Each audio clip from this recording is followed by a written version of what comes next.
chagua katuse.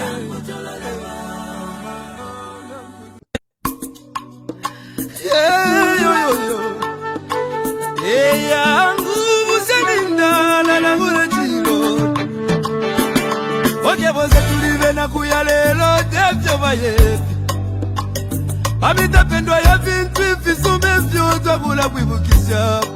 Tana depo chimo wimbo wa temenu wa katongi. Abazunga batita katongi na kula kuibukisha kateka. Aibugu na kapona nese kosiove pamenso. Yangwa maume baya iyaba maume iyaba maume kateka wabantu twakulira lelo twakulira shikakukonke milimo shove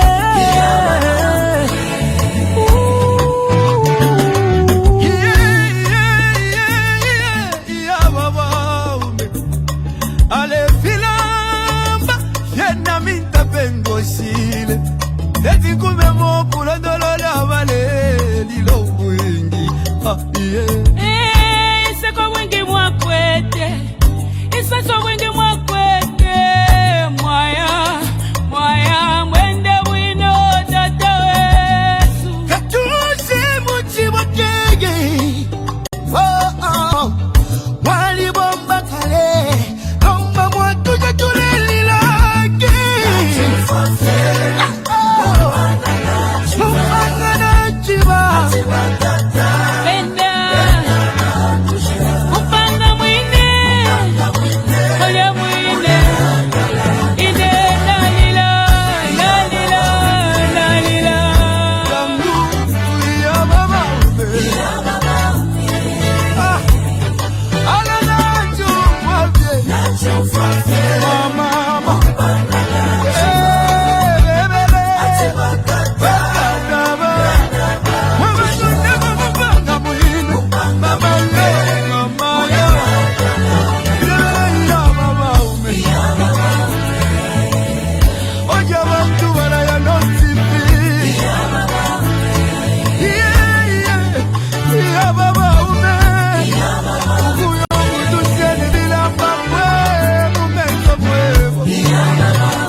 Ukula bevyo watu dobu wingi.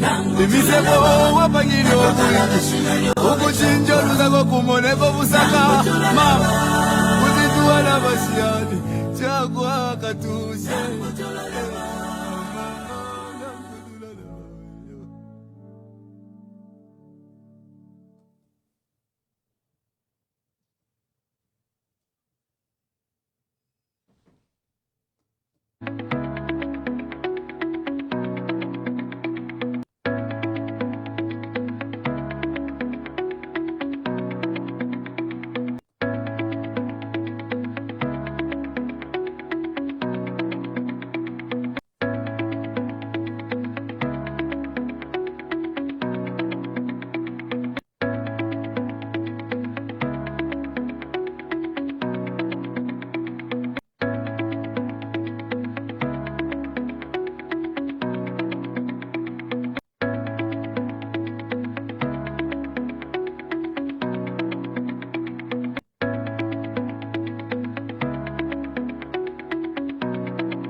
Leero bwakya bakamba mu kyalo kyesu ekya Zambia ekyaweka Enjoy. Abantu baafa bakamba kulya mu nfumbwe. More than 20 people balebe epati ni babiri. Bagamba. Fish to Arufyanya. People have died. Mumino Yabakapokola. The police killing people. Why? In the same government, Bagamba, abductions have happened. Bagamba, if you're not with them, it's either you're dead or you're in prison. This government, you're going to change big man.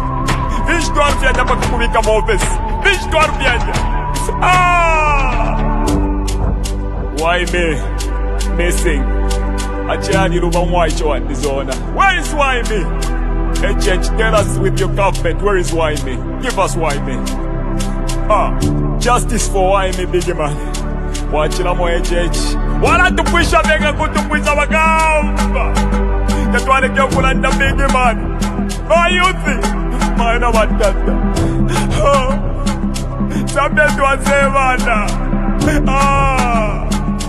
Bagamba. Mweneza tuwakweni.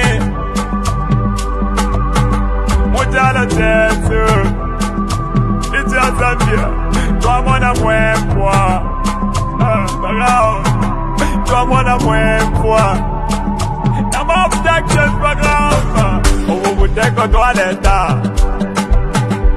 Wadulete lama Amazara mush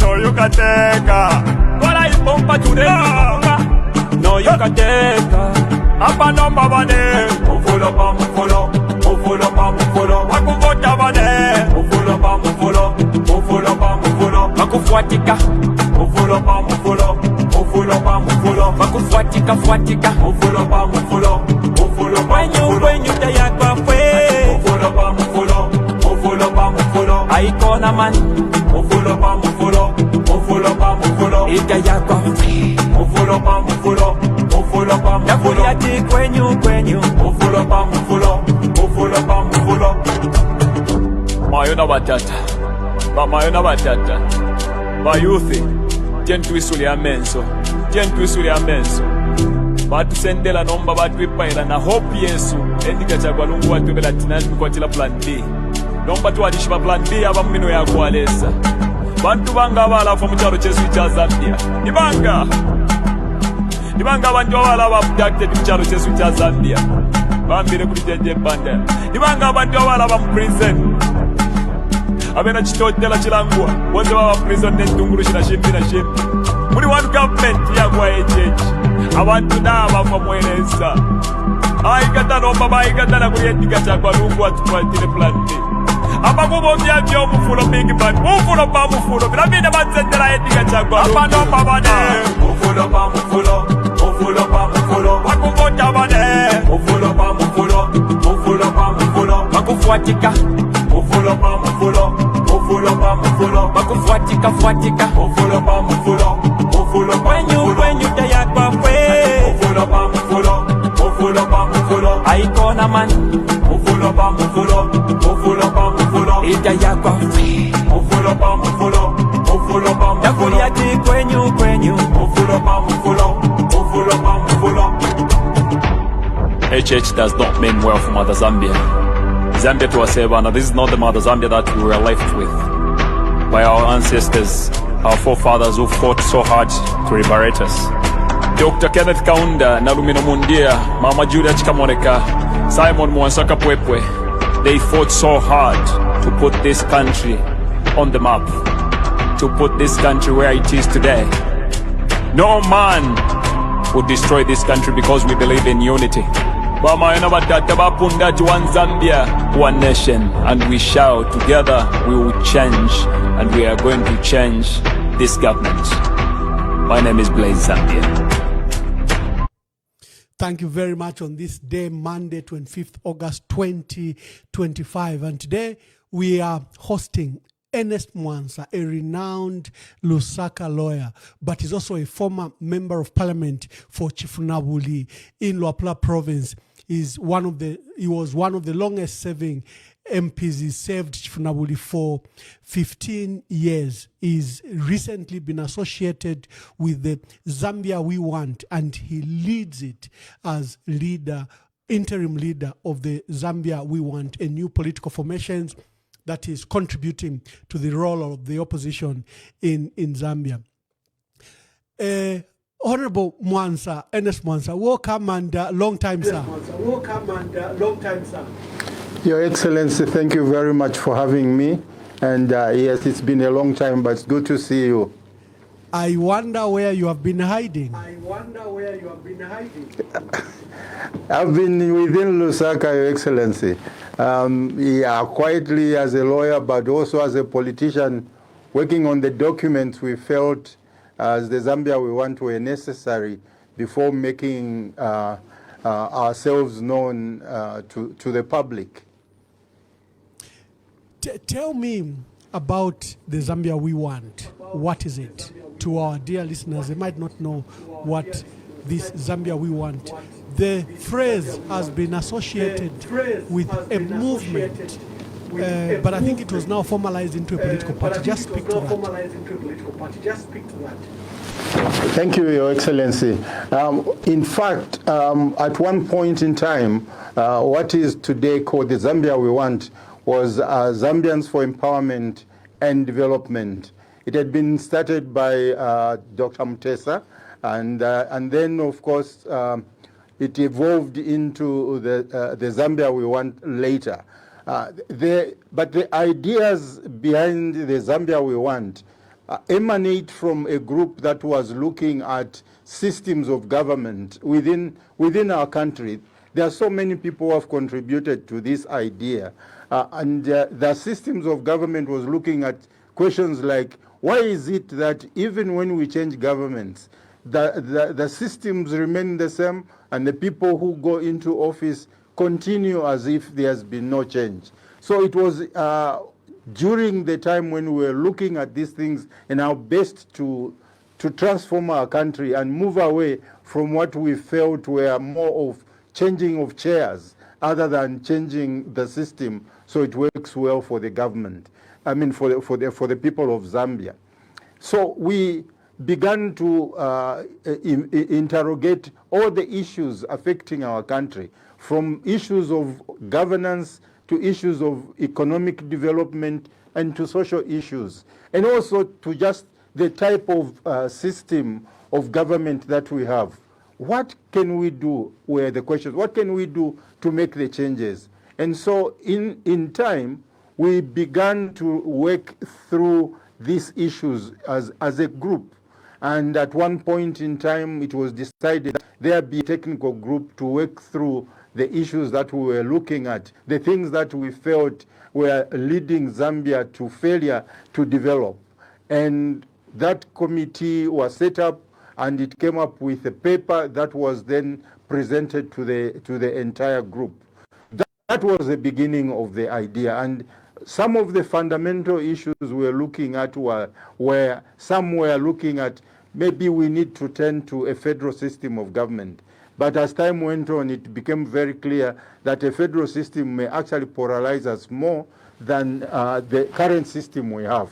And so in the end, the idea was, how about a devolved system of government where we transform power or translate power in such a way that the local people in their local regions deal with the problems that affect them. And so that began this idea, and we wrote down everything as a group, and we were willing to give those ideas to a government which was interested, or even an opposition political party which was interested. But unfortunately, none seemed to be interested in what we were doing.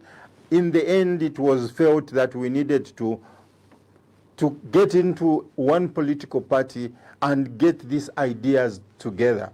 Some of the fundamentals we felt were important to deal with were issues like, having one person as the great leader. All the time when we have elected people, if you've noticed in our country, the first question Zambians will generally ask is, who is the president of the party? Not what are the ideas of this party, but that is the beginning of our problems. We need to know a political party on the basis of the manifesto that political party has. Is it a kind of manifesto that can develop a country?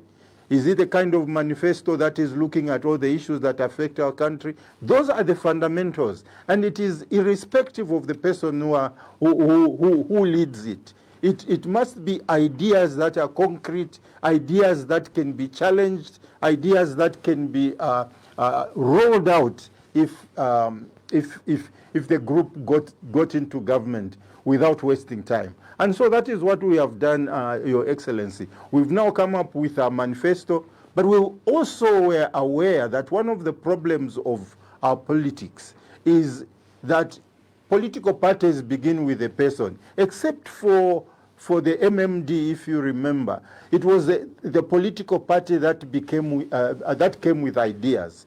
And since that time, most of the political parties we look at are associated with individuals. And we want to go back to the idea that it is ideas that must bring us together, not a person. There is no person who can do everything the country needs alone. There has to be a team behind that person if we're going to transform the country. There have to be people who have bought into the idea that this person, one among equals, is spearheading. So all those who have been involved in developing this idea must be as important as the person they appoint or nominate or elect to lead the group. So we are very particular on that as the Zambia we want, because we know that it is individual ideas that have undermined us a great deal.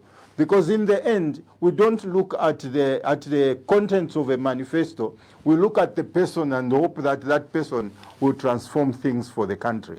We want ideas to be our Honorable basis. Mwansa, you must have an uphill battle in our current politics that are regionalized, balkanized, and centered around an individual.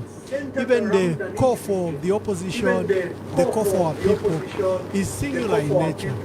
Who will challenge Hakainde Hichilema? They are not raising issues that how different are your ideas from the other. I'm glad that you went on this institutional journey to attempt to change the thoughts of our people. What did you establish was a problem of having a cult leader, a political party centered around an individual? First of all, by just doing that, we create a cult. We create in that person a demigod, some kind of messiah, which is obviously not true. There is no messiah except for the Lord Jesus Christ. And the consequent result is that every problem that the country faces, we look to that person.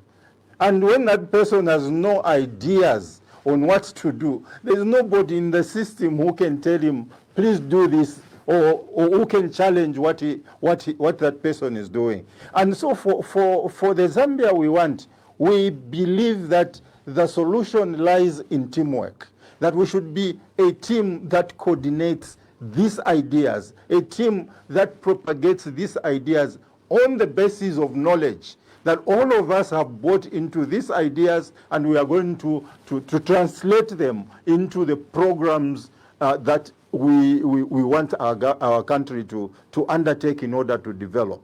And we are very happy to tell you, Your Excellency, that one of the things that has come out because of this is that we are able as a team to criticize each other.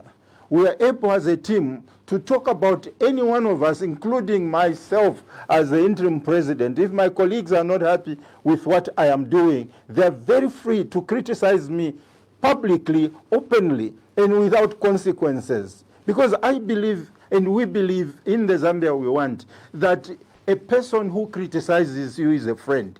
An enemy will never criticize you. In fact, on the contrary, the enemy wants you to fail. So they will make sure that when you make mistakes, they do not tell you. Because if they tell you, then you can change. And so for us, criticism is part of our culture as the Zambia we want. And we are hoping that we can translate this idea into our country's fabric and political fabric, because it is the only way we will be able to run our country freely, express our views freely, and be able to transform our country from a democratic perspective. Yeah, thank you very much. My team must check why we have echo. I'll also check on my side. Honorable Mwansa, the state of the country, your team, and like I say, I applaud you that you appear very different from other political parties. You want to push an institution, you want to push a team before you can push an individual who can be a flag bearer. You want to institutionalize. What I don't know is if you have enough time to do that, get a leader, present him to your fellow opposition leaders, and encourage that. Then even among the opposition front, you have a united front. You have more of a team, like you said, one among the equals, than having a personality overshadowing everyone. But what have been your findings? What is the state of the country? Why do you think that our people should look up to the opposition and should look up to Zambia we want? The state of the country is pathetic, to say the least, Your Excellency. There were things we had hoped the UPND government would do, which they haven't done, unfortunately. We thought that the experience that our current president went through, being challenged every which way when he was campaigning, being troubled, being insulted, being victimized, would actually create in him a culture that he would translate to the country, namely a culture in which the things he went through will become things of the past, because he understands the problem of a system that undermines democracy. He understands how bad things are when the opposition cannot express itself. He went through all that. And the hope for us as Zambians was that now we have a person who has gone through the cubicle. He has been tried, he's been tested, and he has the ability to withstand this. And of course, that was his promise to the country. Unfortunately, the reality has turned out very sad. We still have the same problems when it comes to political discussion or discourse. No one allows the opposition to speak freely, to criticize freely. And the cyber laws have come into being, frightening even those who want to say something. We need a country better than that, surely. Criticizing one another as a family called Zambia should be a norm. It should be something we like, something we respect, something that draws us closer to one another. You cannot criticize a person at a distance. You want to criticize them when they're near you. But what obviously is the picture we are seeing in our country is that those who get power want to create a bridge, or rather not a bridge, but a chasm between themselves and the people they govern, between themselves and the opposition political party, which is expected to be monitoring what they are doing. The idea is that we do not believe in being criticized. I think that's the fundamental problem of politics in our country. People go into politics promising what they don't mean. That's very unfortunate. And that's why for us as a Zambia we ensured that before we began this journey of selling ourselves to the public, our manifesto was there for all to see. Our constitution is there for all to see, so that anyone who reads these documents will be able to see what we want to do in our manifesto, but also how we want to govern ourselves as a political party. And we assure you that if the Zambians give us opportunity to run this country, we will make sure that Zambians know what we are going to do. And that's what our manifesto stands for. And that is what our constitution has, from a party perspective, done. It is to show that we are different. We do not believe in a messiah. We do not believe in one individual having all the knowledge in the world. We believe in corporate and teamwork, corporate operations, teamwork, ability to consult with each other, ability to criticize each other. And this is our country. Every Zambian should have a right to criticize what is going on.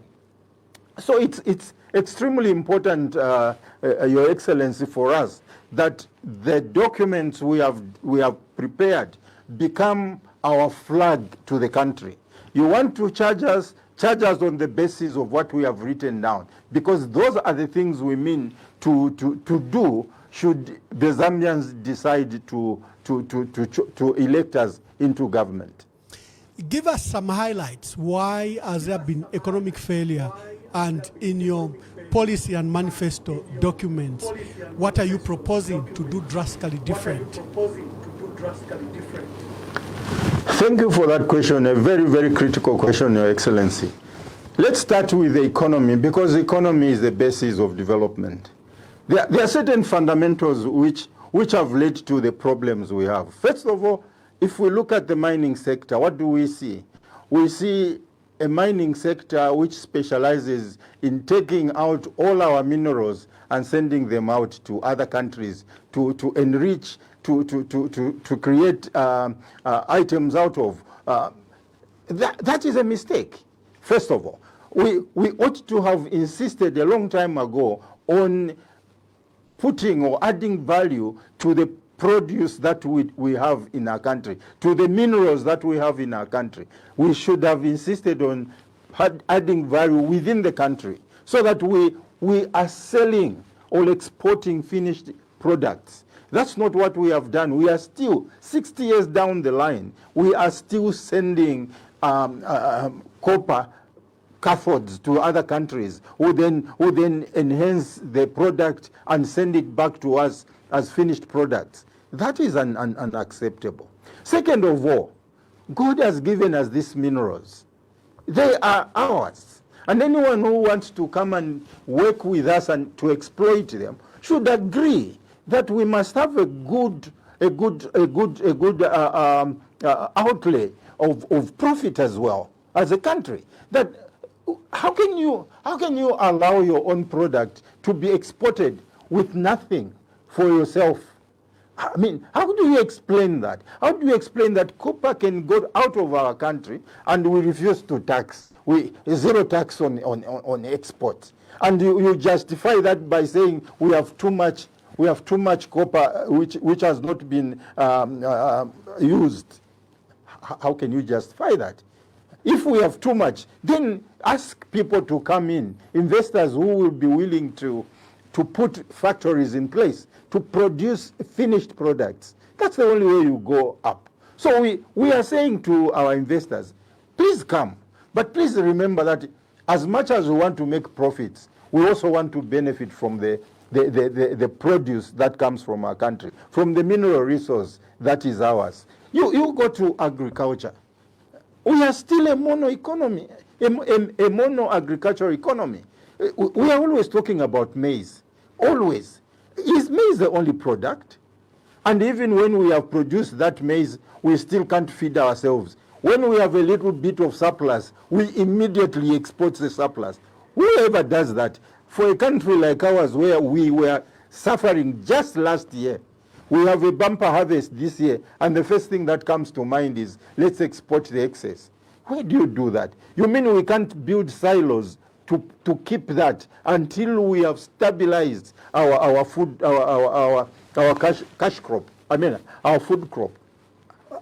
You know, you get to wonder, what is it that motivates us as Zambians? That's on the economic front. But even within that economic front, let's remember that the Zambian challenge is that there is a sense in which we love foreigners more than ourselves. It is easier for a foreigner in this country to get a passport, a Zambian passport. It's easier for a foreigner in this country to get land even before they have become citizens. It's easier, much, much easier than for a Zambian to get land in his or her own country. What does that say? How can you develop an economy like that? Look at it right now. The mining sector is in trouble, especially the small-scale miners. Now, I ask the question, isn't there anything that government can do to help? What is the ZCCM-IH for? Shouldn't ZCCM-IH be looking for funds that they can lend to small-scale miners to enable them develop their mines? But what are we doing instead? Grabbing the mines from Zambians, giving them to foreigners. What kind of people think like that? Your Excellency, it's painful that in your own country you have to suffer more than those who come. I thought that difficulties must begin with those who come, because they have to first settle in the country before they begin to enjoy the fruits of the country. But the opposite holds true. Somebody told me at one point that this is the country where foreigners live like kings and the owners of the country live like slaves. I think they're not far from the truth. It's structural and it's still economic. If we are going to change the economy of our country, let's begin where it all begins, by appreciating ourselves, developing our manpower, making sure our constitution is economic oriented, not political oriented like we have. The Americans created the American Constitution to control commerce. What have we done ourselves? We create a constitution to control ourselves. We create laws to control Zambians, to stop Zambians from developing. The taxes that are being loaded on the Zambian people are frightening. Literally, more than 50% of the Zambian salary goes to taxes. Why do you do such things and expect your people to develop? I mean, when you do that, just remember that the more you tax your people, the poorer you make them. Now, we need to look at these things seriously and holistically and solve this problem. As I've said, agriculture, mono-agriculture. But agriculture produces products, produces crops. Those crops we can add value to them. Are we doing that? No. This is the only country where even making blocks has to be in foreign hands. Making bricks for our houses must be foreign owned. This country is crazy. We can't even produce a toothpick. That's crazy, guys. I mean, we can do better than that. And so there are so many things that we do. I've just mentioned mining. I've mentioned agriculture. Look at the tourism potential of the country. But even more important is the issue of energy. Can somebody tell me why we are still having 5 hours of power in this country after all the rains we had? Can somebody just mention that? If we can't have power, how are we going to run our machines in industries? How are our factories going to operate? How? Just how? Because that should be a basic requirement. Are we developing them? We've done a few solars and we are singing songs about a few solar powered. This should be massive, for goodness sake. If we can't manage using solar and hydro, let's talk to our cooperating partners, our friends out there, the Americans, for example, and ask them to set up a uranium power generation plant. They will help us. We're not talking about using uranium for war. We're talking about using our nuclear power for energy. We produce uranium in our country and all of it goes. Surely there are friends out there willing to help us. But you see, we are so focused on politics that we are letting the country go to the doldrums. How can it be that during the time of UNIP, we had industries, we had motor assembly industries in this country, we were producing our own batteries, we were making our own drinks, tarinos of yesteryears, after those men and women during the time of our independence. When they went, everything has just been going down. We're not producing anything new. Why? If founding fathers were able to do that, and by the way, they were not as educated, and I'm putting that in quotation marks, as educated of the Zambians are today, yet they did better for our country. What's going on? They sent us to school. I know for a fact that Dr. Kaunda's government, they went head hunting Zambians to come and work in this country, for their country. Today, professionals are being let out of employment because they don't pander to the politics of the day. How shameful can it go? A professional is a professional.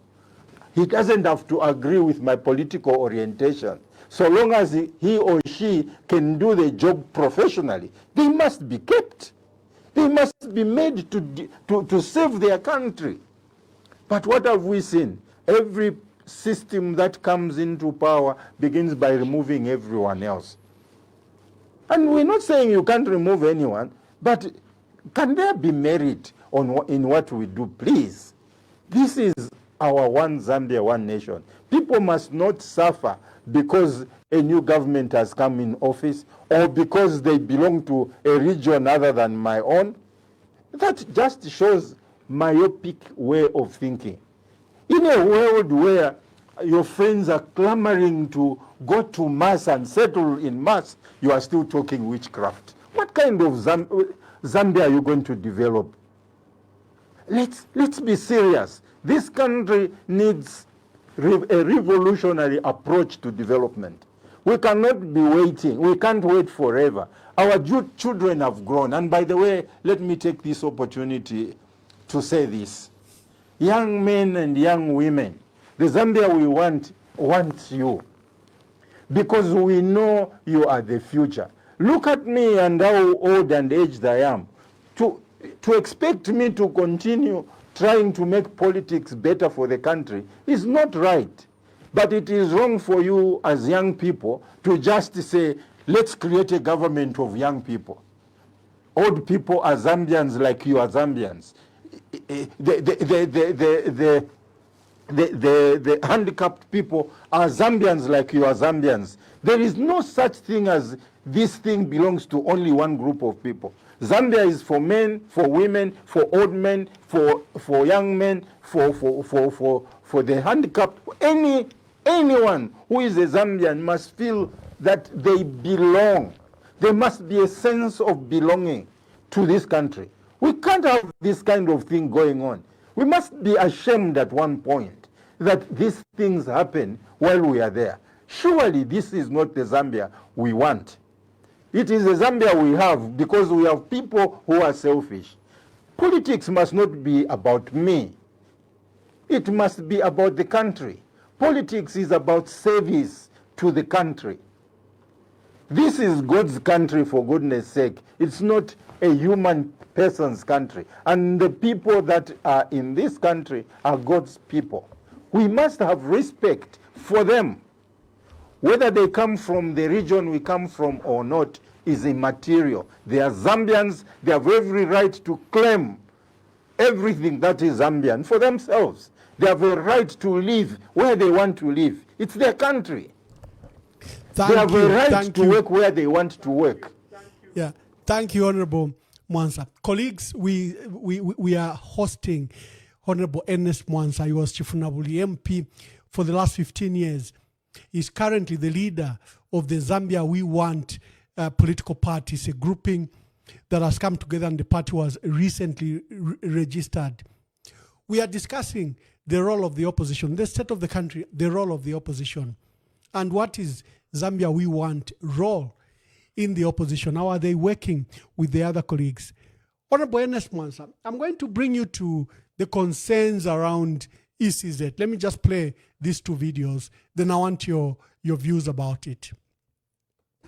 The ECZ today is a conduit of the ruling party because the chairperson of the Electoral Commission of Zambia is a non-party member of the UPND.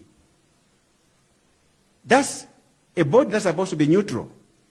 That is a body that's supposed to administer elections freely, fairly, and transparently in a country. That already is a dent on democracy. Because that woman, that chairperson, by virtue of her political alignment, might not pronounce her party leader and the candidate a loser. You wrote an article just last week that it is impossible for the ECZ to declare Hakainde Hichilema a loser if he loses elections. It's because of what I'm saying. And it's happening for the very first time that a non-party member who wears party regalia can become a board chairperson, the top policy maker of a body that administers elections in Zambia. ECZ, there is no reason why the PF is being stopped from participating in the by-elections. The by-election in Mfue and the other by-elections that were all over for councillors. The Secretary General is here, undisputed Secretary General. So his adoption certificate should be adhered to by the ECZ. But they refuse in their own wisdom. They don't want PF to participate. They want a competition without opponents, and then they celebrate that they are popular. They are lying to themselves. But events of the last 1 week have taught me something. You know, there's a saying in Latin, vox populi, vox Dei. Vox populi, vox Dei. It means the voice of the people is the voice of God, which is democracy. What is the voice of the people is when they are allowed to exercise their ballot. So who is stopping people to exercise their freedom to voice out a leader they want, be it a councillor or council chairperson or an MP? It's the ECZ. Who is the head of the ECZ? Madam Wangara Zaromis. Do you think God is happy with her? I end there. Thank you, Mr. SJ. God is not happy with ECZ. There are concerns that ECZ cannot deliver a free and fair elections. In your analysis as Zambia, what have you identified concerns around ECZ and also just generally around the shrinking democratic process that might impact on the possibility of holding free and fair elections next year?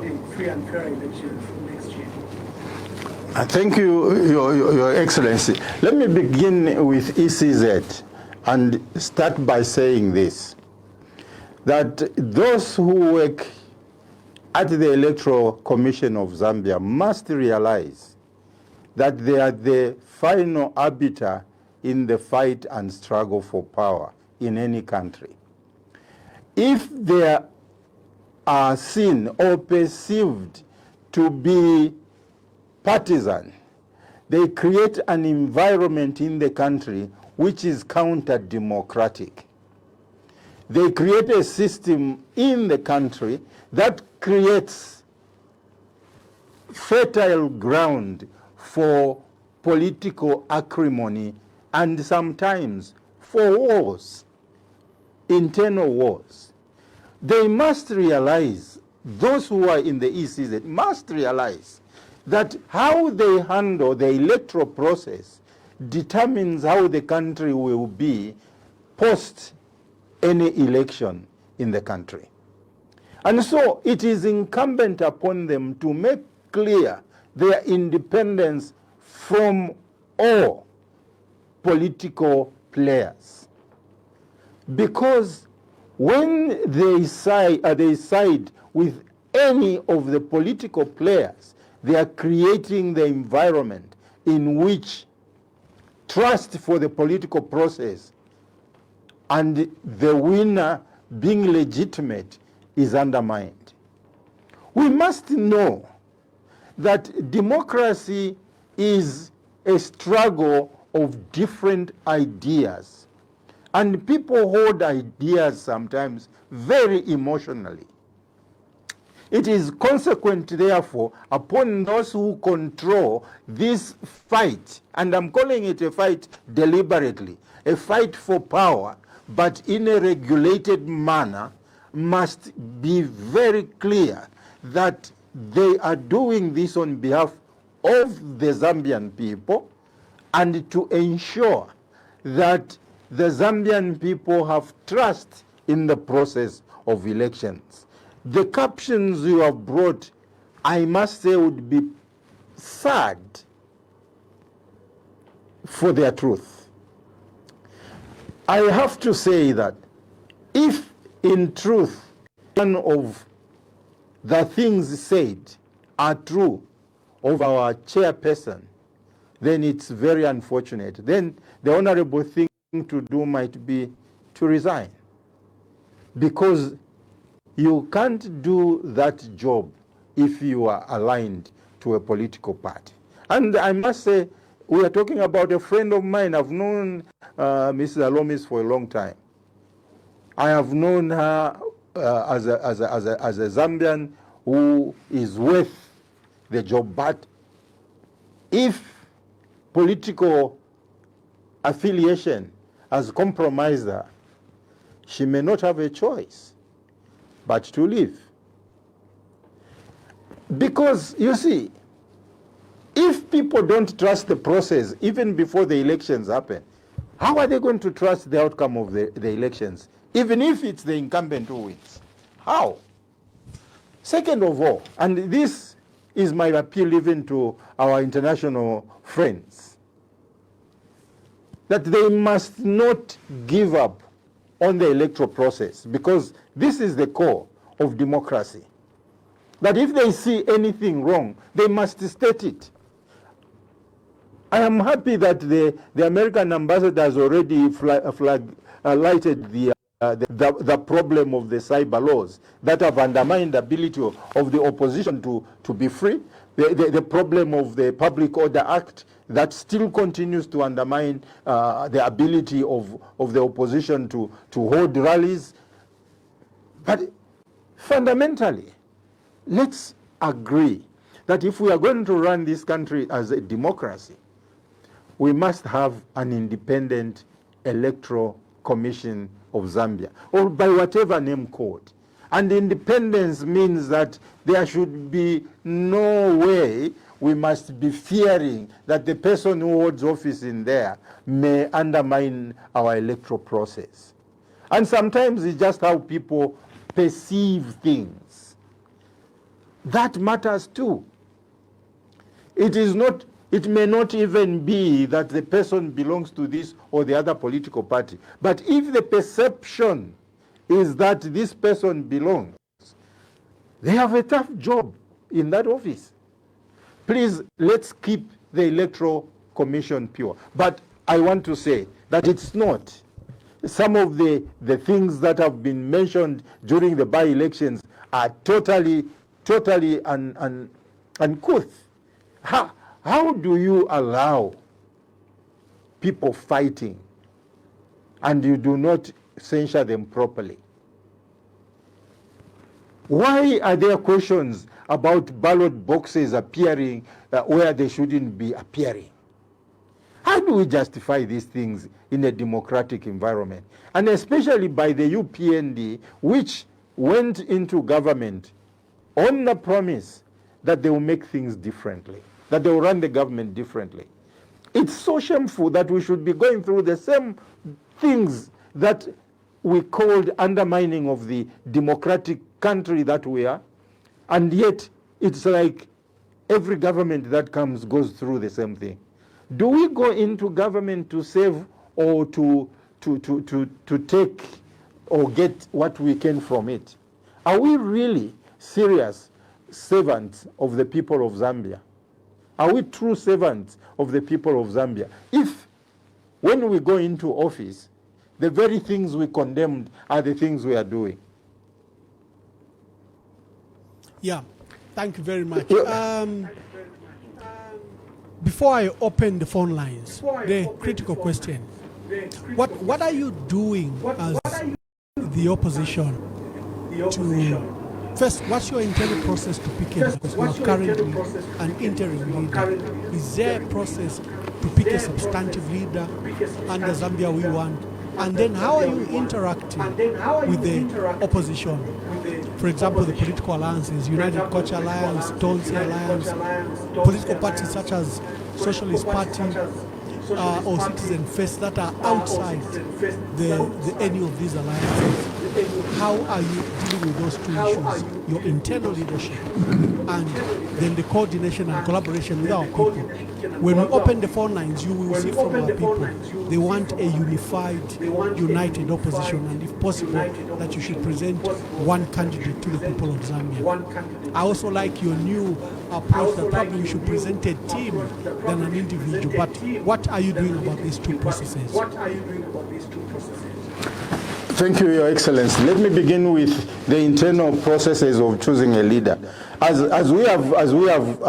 have indicated, we are very particular on ensuring that the democratic processes within our party structure are protected and are followed to the letter. Consequently, we have requested a number of non-governmental organizations, church mother bodies, the Law Association of Zambia, to give us individuals who will create for us the electoral commission before we go into the elections. Of course, the elections will have to be as per our constitution, but we want the process to be as clear as it can be for everyone to see. It's very important for us that what we say and what we do are the same. We do not want a situation where we say one thing and in the processes that we carry out in order to determine who leads us are different. So the Zambia We Want is hoping that by end of the coming month, we will have chosen the leadership of our party, from party president to the other members of the National Leadership Council, democratically according to our constitution, so that there is no, and the rules therewith, so that there is no mistake that the person who gets chosen will be a person chosen by peers, a person chosen because the peers want that person to be there. Not a self-appointed leader, but a leader that the team is comfortable with, a leader that the team can work with. That is the internal aspect of this. Now, coming to the issue of alliances, let me begin, Your Excellency, by saying this, that we are one of, if not the only political party that has enshrined in its constitution the need for alliances. We have made it very clear that alliances are part and parcel of the political process. And so we have enshrined that to ensure that we can negotiate with other political parties concerning alliances where this becomes necessary. That's extremely important for us because we believe in the rule of law. Having said that, Your Excellency, I want to also assure you that we are discussing this issue of alliances with other political parties. We have talked with our colleagues in Tonse, we have talked with our colleagues in UKA, we have talked with our colleagues in Socialist Party, including Citizens First Party. We will not leave anyone out, because we believe that the closer we come together, the stronger the opposition will be. But we have also said this to our colleagues, that forming an alliance must be based on written agreement. Because, you see, we have experienced it before. You can get into an alliance, and once you get into power, those who get into power ignore the other members of the alliance. So we as the Zambia We Want are actually in the process. I think by the end of this week or next week, we will have done our document that will show the things we expect in an alliance. We are obviously expecting that our colleagues will also have sat down and thought through how we can come together. It is these documents that we must marry to create one in which all of us, buy. We must buy in one document, but that document must emanate from consensus in relation to the various documents that are coming from each other. We do not want, like happened with the UPND, a situation where you go into government with no document and your friends just leave you outside. That's not right, that's not fair, that's not the reason for an alliance. An alliance of that nature just tells you that it is an alliance for power and not for service of the people of Zambia. An alliance for service must show how, when elected into office, we are going to run the government together. Who will hold what portfolio? These things must be sorted out before going into government, at the point where you are actually working out an alliance. And so for us, it's all about things being clear. We have been the Zambia We Want Alliance. We joined the UPND. We know what happens when you haven't signed anything. The Zambia We Want Alliance of yesteryear signed nothing, and the end result is that when we got when the UPND alliance got into government, first of all, the Zambia We Want Alliance was nothing. It was discarded by quite a number of the members who were in it for obviously political mileage that they got into office, and that we cannot allow to repeat, because then we are not learning from the past. Our view is that we have learned enough lessons from alliances in the past, which must make us wiser than we are. And let me say this to the Zambian public. If you truly want us as politicians on our own to create or elect one person as a leader, it may well be a long shot. I hope it works, but it may well be a long shot. You Zambians know us. Begin to tell us the truth. If I am not capable of leading this country, tell me, please. The country is greater than me as an individual. If we are going to create a true alliance with one person leading us, it will be through a process where certain of us who believe we are the anointed ones are eliminated by the voice of the people of Zambia, until a time comes when the few who remain have no choice but to answer to the call His Excellency is talking about, the ambassador, the call to one among equals emerging. Please help us, because some of us, and I am using us very deliberately, some of us feel that we are the anointed ones. I, for one, do not believe that there is such a thing as the anointed one. They are only Zambians who are presenting themselves to serve the country. So if we are presenting ourselves to serve the country, we must be prepared that the country may say no. Wonderful. Viewers, share the program, share to as many people as possible. We are now opening phone lines. I have presented to you Mr. Ernest Mwansa, is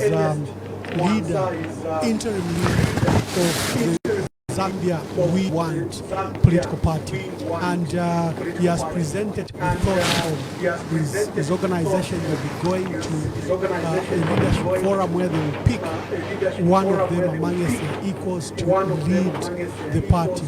He has painted a picture of a country in dire strait that requires emancipation with your participation. The phone lines are open. Please, you can now call, and let's get a few phone calls for the attention of Honorable Mwansa, and then we speak about the broad issues. The UPND have clocked 4 years. This week they are celebrating 4 years in office, and they say they've succeeded. Free education, CDF, debt reschedule, and they their candidate, President Hakainde Hichilema, feels he needs to be given another opportunity.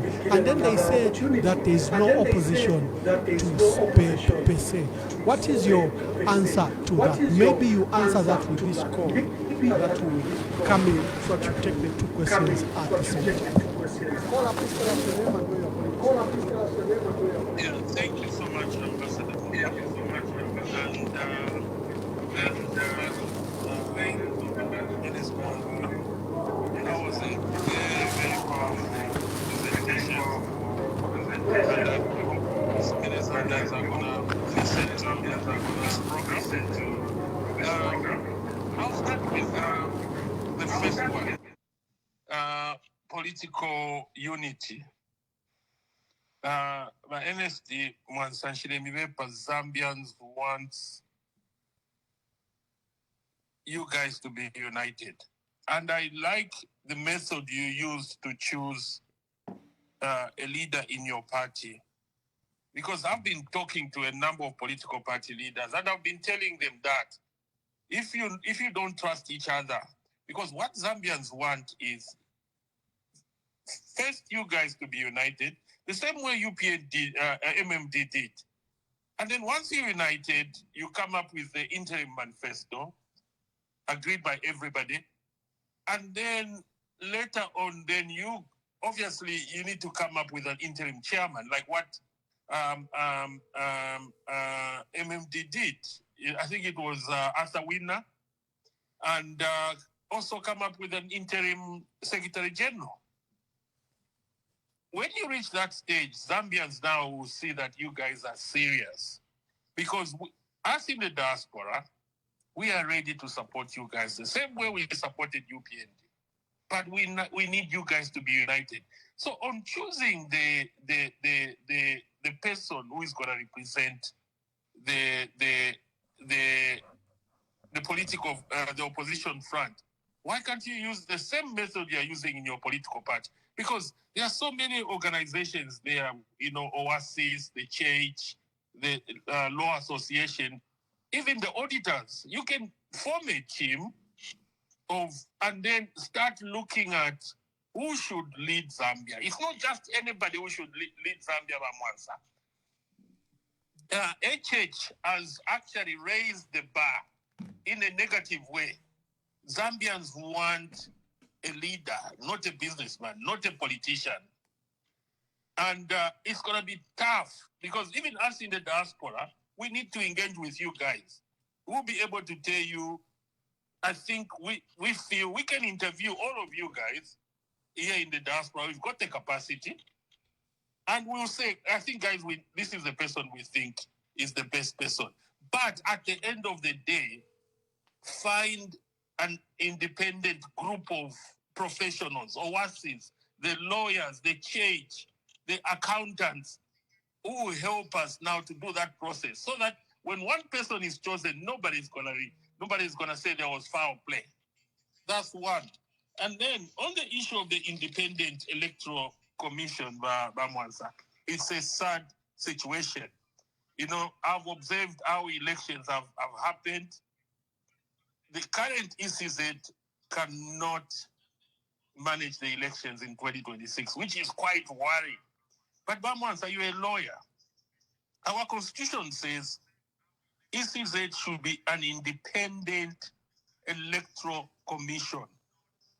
So can't you guys go to the Constitutional Court and ask for the interpretation of that independence?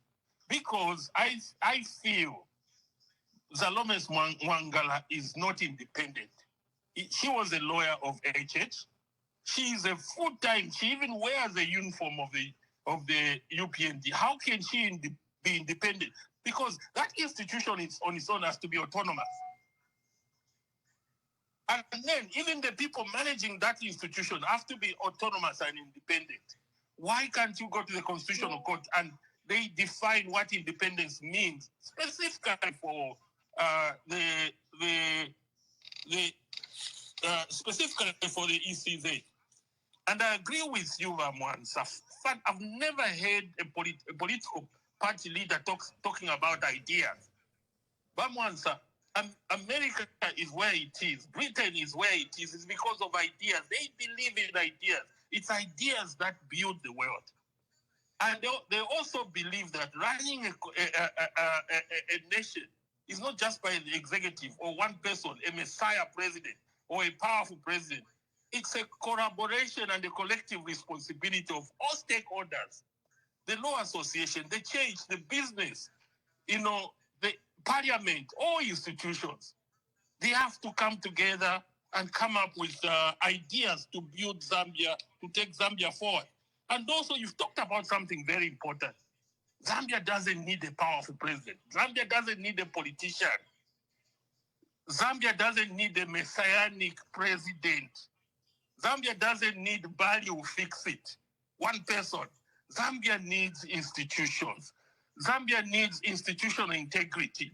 Zambia needs institutions that are strong, independent, manned by people who have integrity and appointed through a meritocratic and transparent manner. Zambia needs professional civil service. I rest my case. Thank you. Hello, caller. Please tell us your name and where you are calling us from. Good evening, Mr. Mwamba. Good evening. Please tell us your name and where you are calling us from. And mute your other device. Yeah, thank you. Okay, Anonymous Pro Max. Yes, Anonymous. Yeah, good evening, Bamwansa. Yeah. My issue, in Zambia, we like talking too much, no actions. What Bamwansa, the action is you mwana bika to avoid Zalomis, na uda umbe atinani, uda waku is that guy, I don't know. Yeah, what's the action are you going to put before the election? Because you are talking, but those people, they are still there. They are still there. They are not removed. Oh, by election, they was there. Morena kwate election na ku Rumezi. The ballot paper, one name. At the end of the day, the election was done. So we are talking too much as Zambians, but no actions. You politician what's the action, Muniba lawyer? Can you make something so that we stop this guy not to attend to make those elections? Because we are talking to. There is no action at all. We talk in the morning, in the evening. Zalom is still there. What action can you tell us that we have done it, we are going to do this, these people have stopped them so that now they are putting at other people? Otherwise, it will be talking, and then next year, 2026, the election will be done, presided by the same people, and then the person will continue to be to be our president. We are talking too much. Thank you, caller. Thank you. Yeah, please. Yeah. Petrinozi mwikashiwa kwa misengo ireji yakwa sister wandi shishivenga chakutira reji yakuteko kuti yabevi ngati yakutira ukuteko nambubidisha ingi kuti bwalombako kumbyuko akutila tabalevika mwa mapene icho tureilisha nyama reji ino nchitare bombe fingi reji yakukopolola pote yakukopwafye iyo noni kwa misengo apa fuilio kuba chifu munkonge bati balemba chifu na bwalya Chombo district mpika nomba nishi uyu muntu tabamurufishe na ngubuteko nga chakuti uyu muntu wafo bakamulondola shani so ubuteko ulosheku amano kuba ntubaleti mabela kosafe pantu ni burulu wandi ni grade 7 na ngudi grade 5 obaleta mukubombere kyalo eshina lyandi ne ulavunes kyalwe mwikashi mamutali misengo pamareja ya epo tule complaina ineshatala mwana kwapo na afyali wanafyerwa 1962 ishatala mwana poreji yako hata ukusaina na bope ichira pilibula bupupu ichakwebati lili abantu bakaisa mukufota ama election nishi balifotela libela nangula mubwipina ndi ati yali abantu bakavota bonse nishi tapali kachakamanika kuti balivota because pantu nishi kafile pilibula pantu ile bokumona kwandi reji kaifudwa kukwata pen awu ifi bupupu twambo kuingisha na leo mesampana na leo ndeli shona kupama registration abaita kupakuni ine yabona didi mata kutora kuyefara ekudya nalipimisha batireji naitula okubomba bwino bwino so twapapatamu bakikumine twafurisha liko bwino petira mulenga rangu bana. Let me bring in Honorable Mwansa. You can see that there are a lot of concerns around ECZ, but also on the voter issuance. That video I'm playing is from Northern Province, where the NRCs that were issued appear to be invalid. They even have ink in some cases. So although people took the exercise, but the exercise was invalid. Just answer to my earlier questions, the concerns from the callers and your perspective. Your Excellency, I couldn't get the last caller. I mean the last caller before the ones who were talking about the NRC. Would you kindly just repeat that question for me? I only took the statement that what you are going to do. Yeah, what you are going to do about the ECZ. He says a complaint has been laid by you, the opposition, on the lack of independence. Why are you not taking even a court action against the removal of Mangala Zalomis and McDonald's Pens? Because President Hakainde will not do that. Thank you. Thank you, sir. Let me begin where you started from, Your Excellency, concerning the 4 years of the UPND in government. And you have mentioned the fact that they are boasting about giving free education, CDF, debt rescheduling, and that there is no opposition to challenge them. And I'll go through those one at a time. Let's begin with free education. I am a beneficiary from free education during the time of the late Dr. Kaunda. And what free education meant was that everything was done for me. I went to school, I found notebooks, I found pens, I found everything. Everything was done for me. I don't know whether this free education provides that kind of free education to Zambians today. I very much doubt it does that. To crowd these classrooms with individuals should not be a source of pride. Education has to be quality education if we are going to get our country out of the doldrums of poverty. So if we want to do free education, can we see the building of new schools so that these pupils can go into classrooms where they feel they are respected, where the integrity is not tattered by overcrowding.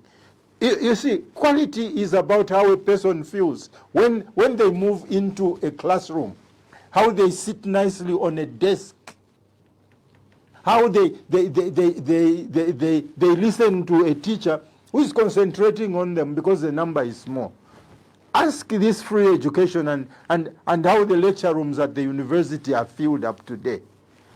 How can you expect quality students and quality graduates from those institutions where people are packed like sardines? We should be ashamed. Some things we talk about are very annoying to some of us who know how it feels when you are in a school, when you lived in a time when a school that was run by Dr. Kaunda and his government was really free. But let me add to that the fact that true free education will help this country develop. Not packing students in classrooms where there is no space. If we really want free education, let's begin by expanding our infrastructure in the education system so that we can give quality education to our children. How many people are just running through these grades and they have barely learned anything? I won't go into too much detail, but I do know for a fact that even when there is this so-called free education, pupils are still paying in their schools, money to the schools. So let the UPND explain their free education.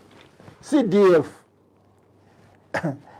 Your Excellency, sometimes I laugh. The architects of CDF are still alive. I am one of them. I, Honorable Newton Inguni and Mukupa, started this process. But those who are trying to actualize it have not even consulted any one of us to try to understand why we wanted to do CDF. It looks like now CDF has become the tool for government developing of the whole country. There's a CDF motor vehicle belonging to the hospital, a CDF motor vehicle for the police. Are there no budgets for the Ministry of Internal Affairs or Home Affairs? Is there no budget for the Ministry of Health? Why has CDF become everything to the UPND government? My simple answer is that they do not understand why the CDF was initially brought into existence. They should ask us who know, because we created it. CDF was intended for the people of the constituencies to decide on. That is their own, it's like an income given to a constituency, and the constituency sits and plans and budgets on how to use that money. Instruction should not be coming from local government. And you are singing songs. The only thing I'm happy about with CDF is that this government has increased its figures, but its use and misuse of that money is totally unacceptable. If CDF was to work the way it was intended to work, by now we should be seeing phenomenal development in each of our constituencies, countrywide. That's not happening because the control of CDF is still in the hands of the central government. That is why for us as ZWW, we are insisting on a devolved government so that we move away from trying to micromanage processes at local level. People, Zambians know what they want. Give them, empower them to use what you give them on their own, and just monitor that there is no misuse. Let them do. How can you be controlling Shangombo? You control Kaputa. You control Chilubi when you are seated in Lusaka. This is not right. That's not what CDF was meant to do. So it's not something they can pride in. It's not their creation. They found it. We created it when we were in the MMD during Dr. Chiluba's time. Debt rescheduling. How can you sing songs about rescheduling a debt when in effect what you are saying is that the generations of your children will be the ones to pay the debt you have already chewed? Shouldn't we have some semblance of shame? The very fact that we are rescheduling debts is a sign that we are not committed to sorting the mess created by debt. That's why we are still borrowing, because it doesn't hurt us to borrow. We know we can send it to the generations to come. There must come a time when those who lead our country are more interested in ensuring that generations after us live a better life than we have lived. That's the way it should be. That's the way it must be. A father must always wish the children to live better lives than they have done. We have a situation where we want to get money from the future to enjoy today. This kind of logic is a sign of underdevelopment in the mind. So for me, debt rescheduling is a very sad story. And I wonder why our UPND colleagues are always singing great songs about this. You are saying to the world, we have failed to pay, please take it into the future. Maybe our children will be in a better position to do this. And we are very happy about it. Shouldn't we be looking down in shame that the debts we borrow today must be paid by the children we have born? That to me is a shame. The last point, that there is no opposition in the country. I think there is something interesting about our colleagues in the UPND. Have they forgotten that it's the people who rose against the PF and as it were, put or cast their vote on the UPND? Have they forgotten? If the people of Zambia are not happy, there is a huge opposition to the UPND government, just waiting for the day they will endorse their choice leader. You wait and see. And don't think that 1 year is not a long time, UPND. I can assure you that when people are angry, they change things in a very short time. And the elections of next year are not far. But the people's resolve to remove the UPND democratically is becoming stronger and stronger. And it has nothing to do whether there is individuals who want to be leaders. It has everything to do with the Zambian people saying, not this government. And all we in the opposition can do is to plan in such a way that the next government is better than the UPND government. And that's what we are going to do in the opposition. We will do it. It will be difficult, yes, but it will be done. And those who don't want to come together may find it very difficult. To a right At one point or another, they will become irrelevant. The ECZ has produced a calendar from mass national voter registration to right up to the election in August, and there's even a proposal that they should be given 2 weeks to finalize the results. Is the opposition ready? The ECZ and government and the ruling party appear ready for the next year's election. While we recognize that our people are suffering, our people have serious challenges, but if the opposition look disorganized, do we still provide hope for our people? Let me begin by admitting that yes, we do look disorganized at the moment. But let me turn to the new owners of opposition, the people of Zambia, and say to them, do not wait for political organization at top level. Create structures that are united, structures that are ignoring the differences at national level, structures that are saying, when you come to Mpika or you come to Chifunabuli, you will find us organized as one team. You must tell us who you are. Don't come here to tell us that you are the president of a certain political party, but come here to tell us that you have united like we have done at local level. So my appeal and prayer is that the Zambian people themselves, like they did in 1991, will rise to the occasion, create the structures, and force those of us at top level who do not want to listen to become irrelevant. That's the way to go. And it's the Zambians who must force this process. Because I agree that at the top, we may have difficulties and challenges coming up with a leader. But if it comes from there, if the structures are already set, you will see how we will fall in line. And in any case, you will be telling us who you think is a better leader than the other. Yeah, thank you very much. Hosting a program for you opposition leaders in the night is not safe for you. I recognize my team and yourself. You have to find a safe way back home. Let's begin to give our final thoughts. What would be the calendar? Maybe let me take this call before we embark on that. Hello, caller. Please tell us your name and where you're from. Hello, caller. Please tell us your name and where you're from. Ambassador. My name is Manchester.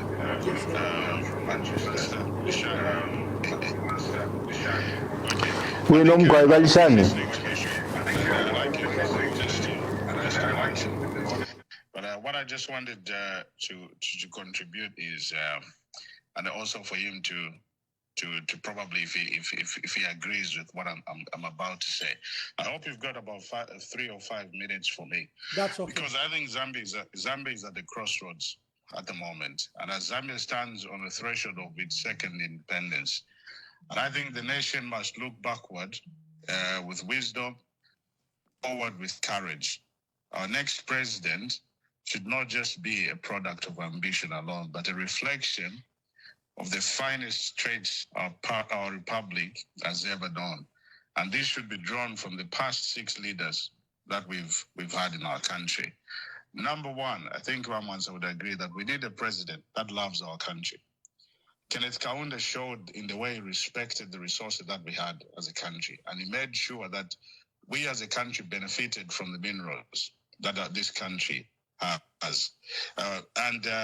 Number two, I think the president as well needs to have the communication and the ability to bring the country together, like Chiluba had. Chiluba's gift was his ability to connect, to rally, and to unify the country. And then number three, Levi Mwanawasa's passion for accountability. You know, it's well documented there. And number four, Rupia Banda's humility and openness. And then Michael Sata's delivery of services. You saw the record. Whenever Michael Sata, even when he was a minister, he always delivered. And we want that in a president. And then Edgar Lungu's humility. And we saw in terms of even the development of everything that he did to our country. And I'm just thinking, even as you sit down, you see the challenge that this is far bigger than we'll ever have for a very long time. The next president has the biggest challenge to bring the country together. And some of these people, like what you said, is we the people, we are the ones that need to start eliminating them and telling them you're not capable to do this job because this job is far bigger. And the only thing is, we don't want anyone with any characteristics that this current president has, Mr. Hakainde Hichilema. But from the first 6 presidents, there's something that we could learn. And the next president will have to make sure that at least they have something from those leaders. And that is what they're going to need to make sure that the country come together, because we are indeed fighting for the second independence of our country. And very soon, I agree with you, Bamwanza, some of them, they'll come on this show and we'll be very honest with them and just tell them, look, this job is far too big for you. I think you need more time to grow and learn and understand your people. Because if you don't understand your people, then you're going to have the same problem that we're having now. Thank you so much, and I appreciate your contribution and your honesty. Thank you very much. Thank you very much, Rob. I'm from Manchester.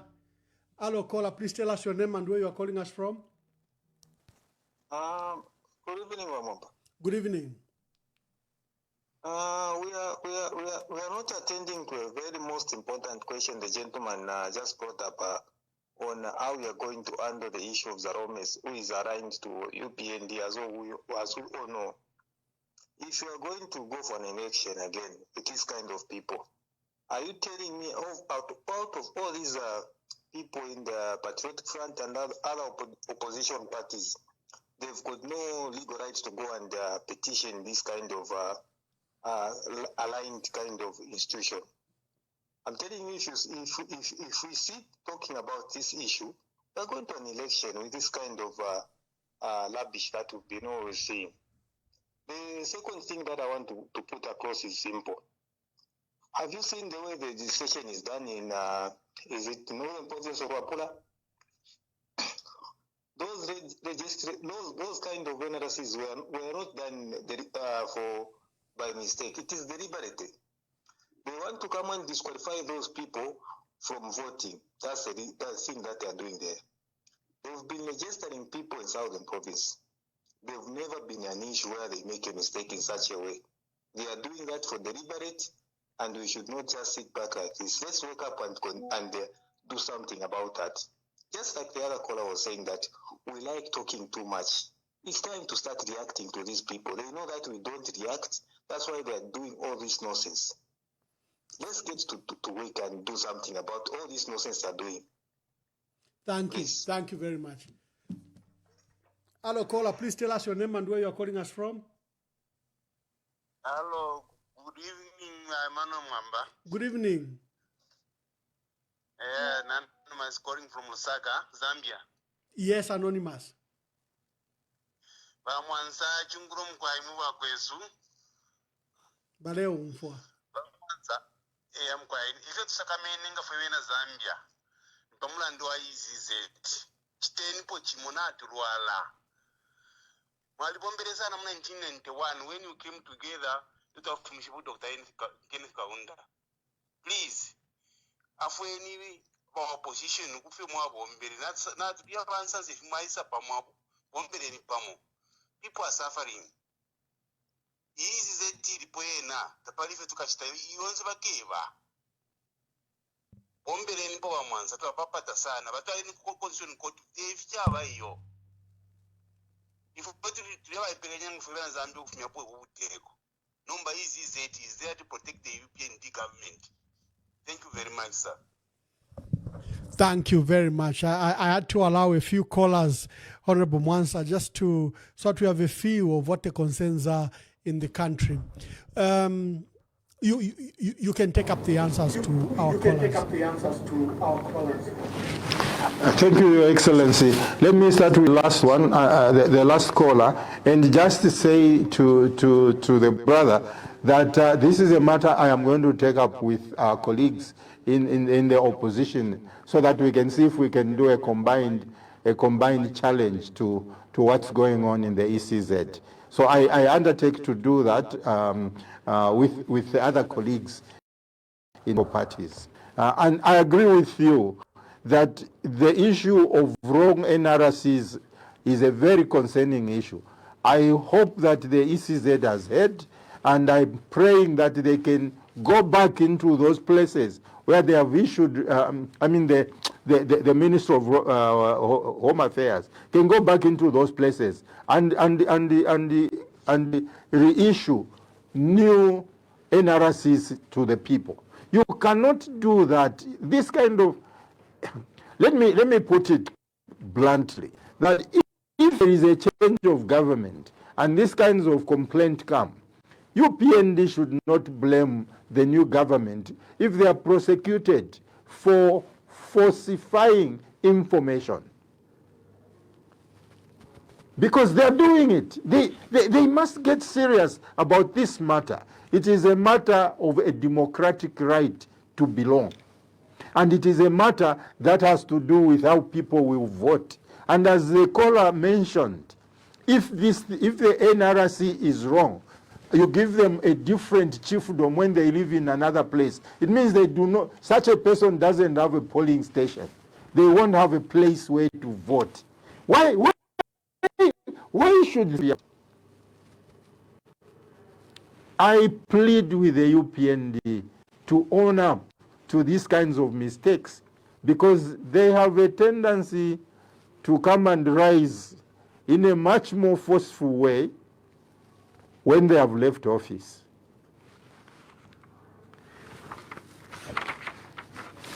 And I am also grateful to the contribution about learning from the past. I am grateful to my brother for showing us how each president has something to contribute to the country, although not the best of contributions. But if we as Zambians begin to look for the good in each other, we will find a lot of in what has gone on before us. Yes, every one of the presidents have had their weaknesses. They are human beings, it's natural. But to focus on weaknesses instead of strengths shows failure to appreciate leadership. A leader who can't make a mistake is most likely a leader who doesn't do anything anyway. So, I speaking for myself, my brother, I can tell you that the things you have said here are all true. That each one of our leaders who have gone have contributed something. Yes, Dr. was very good at his work. He had fine trade. He loved our country. Yes, Dr. Chiluba had ability to bring us together. Yes, the late Levi Patrick Mwanawasa brought in some accountability. Yes, MC but MC Sata was a deliverer. Yes, Arabi was. All things point us to this. Yes, so was the late ECL. But all this, one only sees if they are willing to look at the positive aspect of a human being. But what we have specialized in our country is looking at the negatives. No country will develop like that. All of us will make mistakes. But let's build on the things that are positive, coming from our past. Let's learn from history. The negative things are intended to teach us lessons to avoid those things, not to become the reason we exist. It's a very shameful. How can it down the track? Rather, because how is who chooses to belong or to be born in a given tribe? Who? Tell me. Did you choose to be Bemba, Your Excellency? It's the parents' choice. They married, and that's what you are. Did the current president choose to be Tonga? No, the parents happened to be Tonga, and he came out Tonga. Why should that be a point on which we differ, for goodness sake? This is our country, every corner of it. Some of us, that's why we are very reluctant about federalism, because we know there are tribalists still who will use federal system of government to try to hive out themselves. This is our country. If things are wrong, we must sit around the table and sort them out. Not dividing ourselves. The smaller we become, the more useless we become to the world economy. Why is Europe fighting to come together? And Zambia is trying to regions. It shows that who are ruling us, thinking through some of this very cardinal development. Yeah, thank you very much, Honorable Mwansa. Today, ladies and gentlemen, we are hosting Mr. Ernest Mwansa, constitutional lawyer. He's been a member of parliament for Chifunabuli. He's one of a renowned lawyer in Lusaka and one of the most experienced politicians in the country. He's currently leading the opposition Zambia We Want, and they are going to the leadership forum. I don't know what mechanism they are using, whether they'll call a conference or a convention, but they'll be electing a leader, and together they'll be working with the opposition to see how they can participate in the elections. They're pushing a team, they're pushing programs, they've done policy documents. They will say, hold us accountable on our manifesto. Just give us your closing remarks, Honorable Ernest Mwansa. Hold us on our manifesto. Your closing remarks. You can give us your closing remarks. Listening to Zambians, my appeal is to you. This is your country. You are the ones who decide. And I want to plead with you, starting with the youth. The youths of our country are the mighty. But out of the as a friend, you are our children. For those of us who are old, or elder brothers of those who are young. So think of yourselves as Zambians. Come together, yes. Come. Remember also that is shared. What your older parents have learned, you must learn if you have to be better. That is why history about things that happened in the past, our colleagues have learned from those things. Do not discard the old guard. Be part of them. And yes, the old guard must also realize that power must be handed to generation. It is extremely important that generation feels that of the process, developing, that they are being aided to take over. Because if they don't feel like that, it's just being used. and they have a right to feel that way if that's the way. My appeal is, let's work together. The Zambia we want, young, old, as I said, male, female. It's all together to make this Zambia better. We started the Zambia we have. We must this Zambia we have, but we must build the Zambia we want. We will have the issue of the Electoral Commission of Zambia again together. The issue of national registration cards together. Those are the things that will determine the democratic outcome election.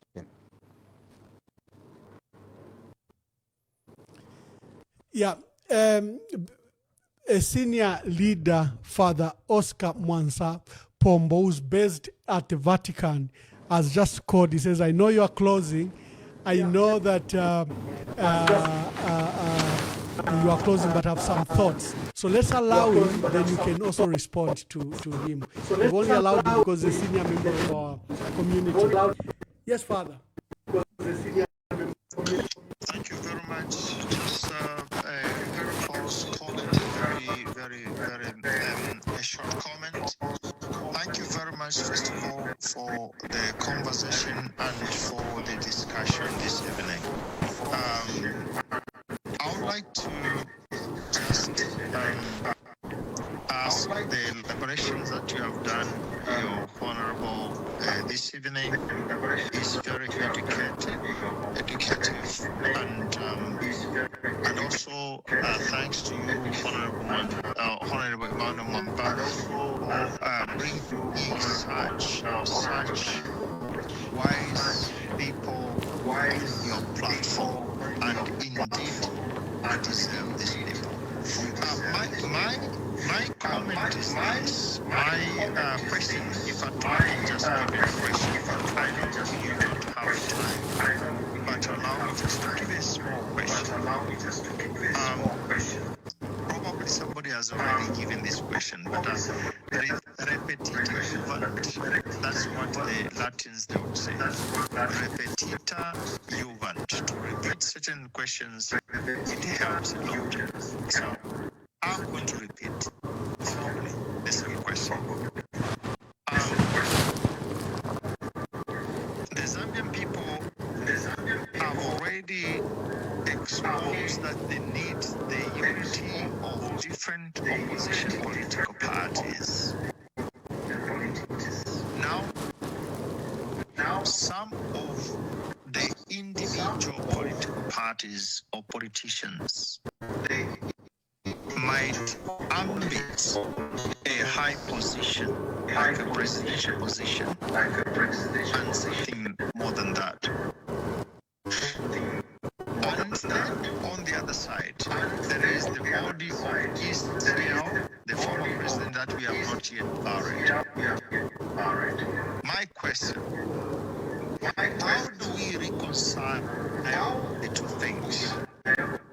Respect to the Madam Esther Lungu and to the board of ECL lying there in South Africa, and an urgent proposal for the opposition political parties to come out with a solution so that they can give to the Zambian people a credible candidate. How do we reconcile this? Thank you very much. And thank you, Honorable Mwamba. Thank you. Thank you, Honorable Ernest Mwansa. You can, as you are giving your closing remarks, you can also take into consideration what Father Oscar Mwansa Pombo from Italy has asked. Thank you, Excellency. The matter of the body of our former president in South Africa till now is a very sad and people who let us put it simply.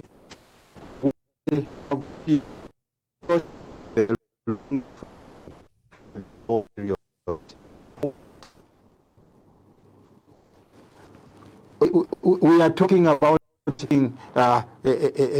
honor to the former president. How do you give honor to the former president who won't see it when you dishonor the relatives who are alive today? Somebody must answer that question. I find it strange and a contradiction of terms. In any case, when we are honoring someone, we are saying we owe a debt of gratitude to that person. Who are we telling that we owe a debt of gratitude if we are not telling it to the family of the deceased? Come on, let's be serious. These things should not be happening among us. We have been known as a people who respect the dead. What has gone on is so pathetic, so outrageous, so embarrassing, so out of culture that one doesn't even know what to say. We can't respect a man when he has died if we didn't respect him when he was alive. How do we manage our clear? There must be something really wrong with us. I think as Zambians, we have a culture. I grew up on the Copper Belt under a mix of tribal belt.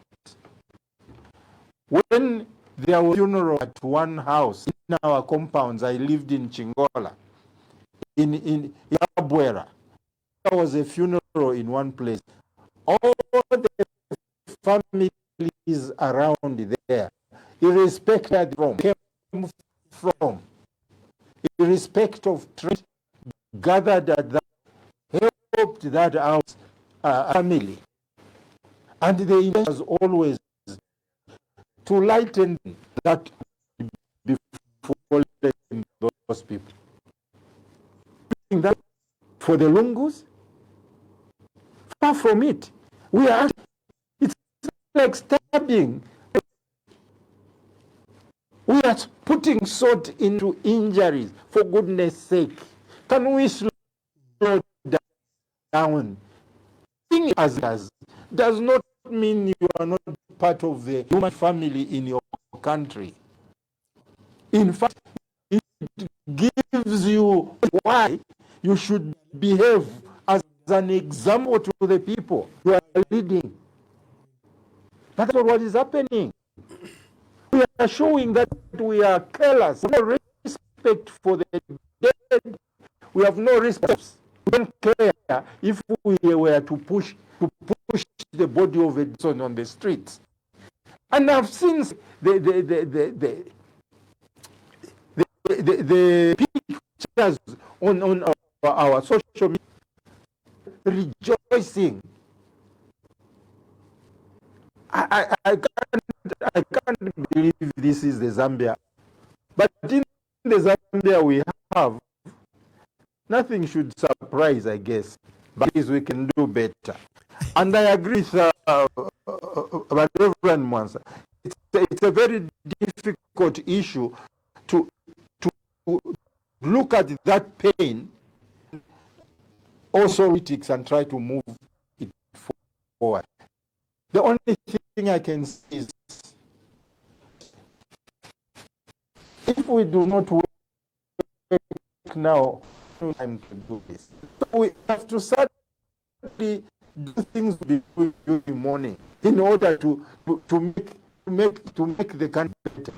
So we have to mourn with the family of the deceased and work to make the country better, because what our late president will do.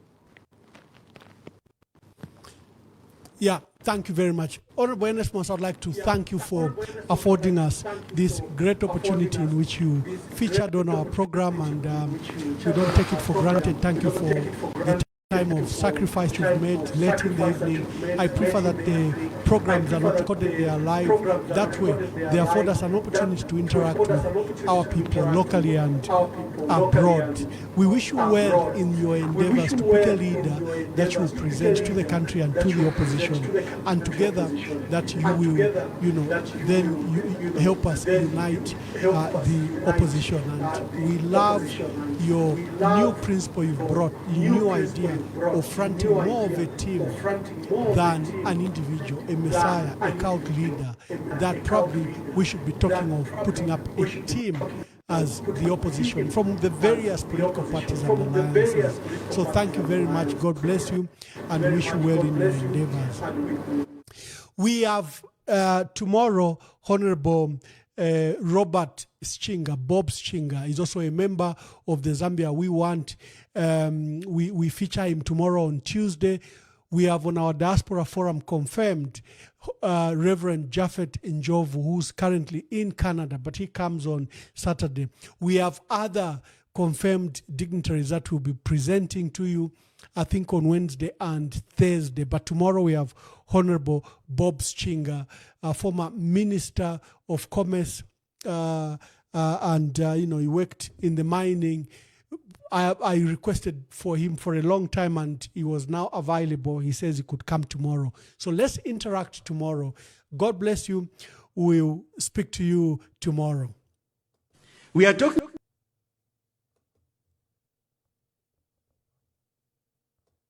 The ECZ today is a conduit of the ruling party because the chairperson of the Electoral Commission of Zambia is a non-party member of the UPND.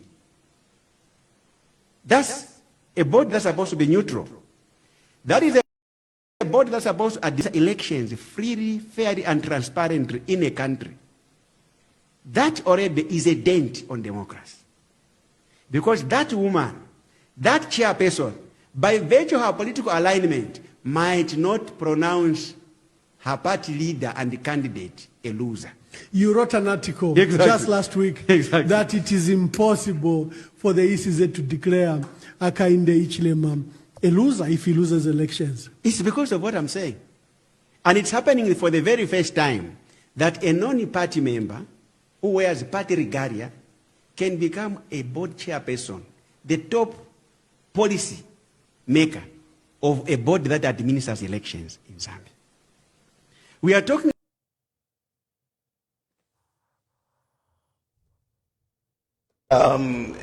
ECZ, there is no reason why the PF is being stopped from participating in the by-elections. The by-election in Mfuwe and the other by-elections that were all over for councillors. The Secretary General is here, undisputed Secretary General. So his adoption certificate should be adhered to by the ECZ. But they refuse in their own wisdom. They don't want PF to participate. They want a competition without opponents, and then they celebrate that they are popular. They are lying to themselves.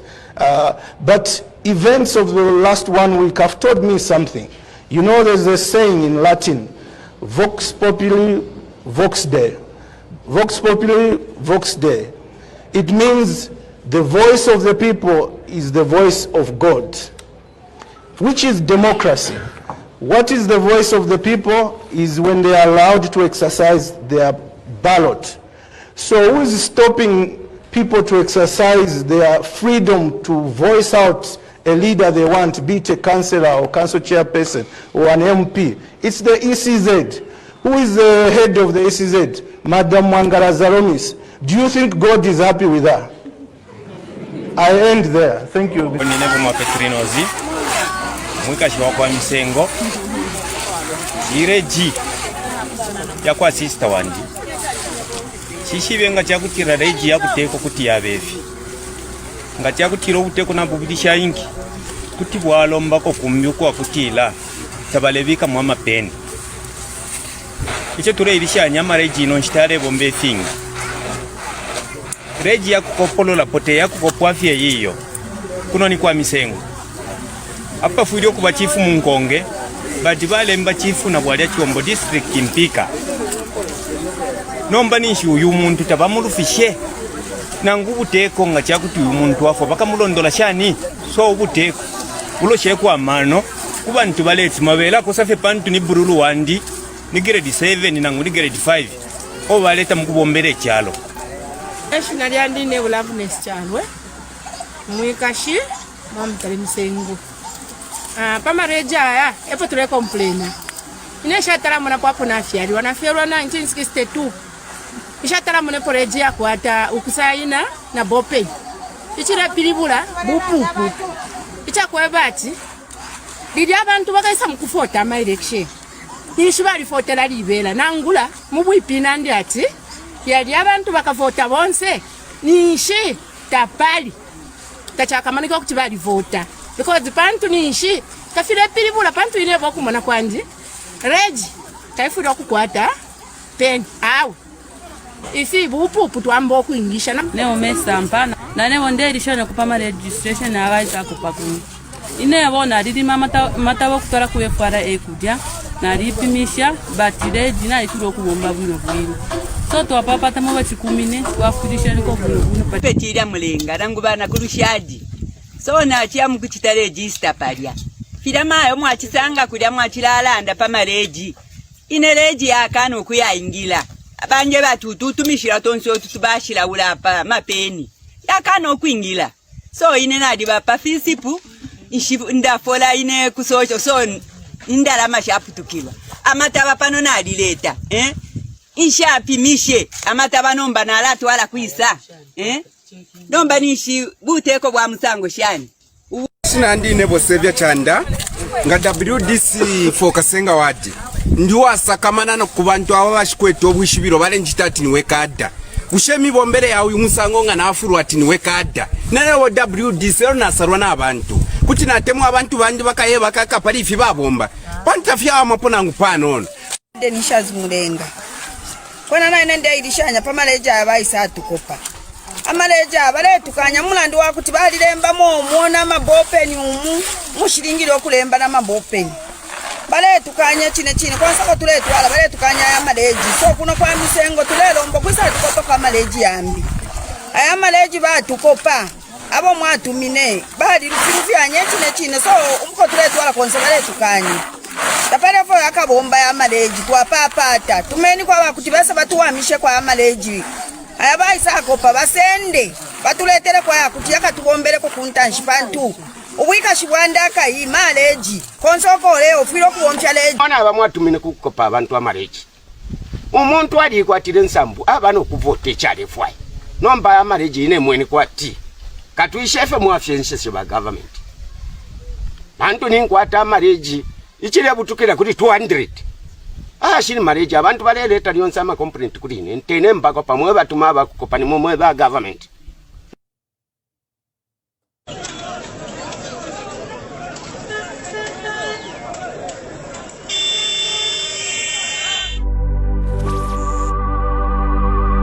Lelo bwacha bakamba mukyalo kyesu kya Zambia kyawe kanjoy abantu bafo bakamba kule mumfumbwe more than 20 people balebe pati ni babiri bagamba fish to arufyanye people have died mumino yabakapokola the police killing people why in the same government bagamba abductions have happened. Magamba, if you're not with them, it's either you're dead or you're in prison. This government, you're going to change big man. Fish to Arfia, Napakubika Movis. Fish to Arfia. Why me? Missing. Achani Rubamwaicho and Dizona. Where is why me? Change, tell us with your government, where is why me? Give us why me. Justice for why me big man. Wachila mo HH. Wala tupwisha bega kutupwisha bagamba. Katwale kya kulanda big man. Kwa youthi. Maina watata. Zambia tuwasevana. Bagamba. Wanesa tokweni. Mujala jesu. It's Zambia. Twamona mwepwa background. Twamona mwempwa. Na ma objections background. Ubuteko toaleta. Wadulete lama. Amazara mush. No you can take her. Kola ipompa chureka. No you can take her. Apa nomba bane. Mufulo pa mufulo. Mufulo pa mufulo. Wakuvota bane. Mufulo pa mufulo. Mufulo pa mufulo. Wakufuatika. Mufulo pa mufulo. Mufulo pa mufulo. Wakufuatika fuatika. Mufulo pa mufulo. Mufulo pa mufulo. When you taya kwa fwe. Mufulo pa mufulo. Mufulo pa mufulo. Aikona man. Mufulo pa mufulo. Mufulo pa mufulo. Itaya kwa fwe. Mufulo pa mufulo. Mufulo pa mufulo. Yakuliati kwenyu. Mufulo pa mufulo. Mufulo pa mufulo. Mayona batata. Ba mayona batata. Ba youthi. Tentwisuli amenso. Tentwisuli amenso. Batu sendela nomba batu wipaila na hope Yesu. Endika chagwa lungu watu webela tinani kwa tila plan D. Nomba tu wadishiba plan D aba mmino ya kualesa. Bantu banga wala fa mucharo chesu cha Zambia. Ibanga bantu wala ba abducted mucharo chesu cha Zambia. Bambire kuli jeje banda. Ibanga bantu wala ba prison. Abena chitotela chilangwa. Wonde ba prison netunguru shina shimbi na shimbi. Muri one government ya kwa church. Abantu naba fa mweleza. Aikata nomba baikata na kuyetika chakwa lungu atukwatile plan D. Abakubo byavyo mufulo big man. Mufulo pa mufulo. Bilabine batsendela yetika chakwa. Abano mabane. Mufulo pa mufulo. Mufulo pa mufulo. Wakuvota bane. Mufulo pa mufulo. Mufulo pa mufulo. Wakufuatika. Mufulo pa mufulo. Mufulo pa mufulo. Wakufuatika fuatika. Mufulo pa mufulo. Mufulo pa mufulo. When you taya kwa fwe. Mufulo pa mufulo. Mufulo pa mufulo. Aikona man. Mufulo pa mufulo. Mufulo pa mufulo. Itaya kwa fwe. Mufulo pa mufulo. Mufulo pa mufulo. Yakuliati kwenyu. Mufulo pa mufulo. Mufulo pa mufulo. HH does not mean well for Mother Zambia. Zambia to Asebana, this is not the Mother Zambia that we were left with by our ancestors, our forefathers who fought so hard to liberate us. Dr. Kenneth Kaunda, Nalumino Mundia, Mama Julia Chikamoneka, Simon Mwansaka Pwepwe, they fought so hard to put this country on the map, to put this country where it is today. No man would destroy this country because we believe in unity. One Zambia, one nation, and we shall together we will change, and we are going to change this government. My name is Blaze Zambia.